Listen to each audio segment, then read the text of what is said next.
শরীরের প্রত্যেকটা সিস্টেমের উপর হার্টের পজিটিভ ইম্প্যাক্ট রয়েছে। ডায়াবেটিক পেশেন্টের ফুড কন্ট্রোল যতটা ইম্পর্টেন্ট ততটাই ইম্পর্টেন্ট হাঁটাহাঁটি। হাঁটা কি আসলে আমাদের লংজিভিটি বাড়াতে পারে, আয়ু বাড়াতে পারে? হাঁটা আমাদের রোগ প্রতিরোধ ক্ষমতা বাড়ায়, হাঁটা নন কমিউনিকেবল ডিজিজ প্রিভেন্ট করে, হাঁটা আপনার স্ট্রেস প্রিভেন্ট করে। সুস্থ পুরুষ মানুষের জন্য 8,000 ইজ ওয়েল এন্ড গুড, সুস্থ মেয়েদের জন্য 7,000 ইজ গুড। হাঁটা নিয়মিত থাকে তাহলে আগের ওজনে ফিরে যাওয়ার আর সম্ভাবনাটা কম থাকে। অ্যাবসলিউটলি অনেক কমে যায়।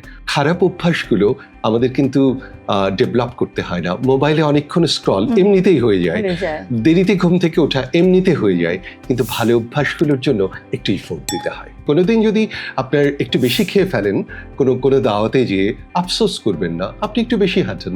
শরীর মনকে চাঙ্গা রাখতে চান, আপনার বডি ওয়েটকে লিমিট করতে চান, ব্লাড প্রেশারকে নর্মাল রাখতে চান, হার্টের হেলথ ভালো রাখতে চান, ব্লাড সুগার নর্মাল রাখতে চান, তাহলে আপনার উচিত হবে প্রতিদিন 1 ঘন্টা করে হাঁটা। টেকনাফ থেকে কক্সবাজার পর্যন্ত 110 কিলোমিটার হেঁটেছিলাম 2.5 days-এ।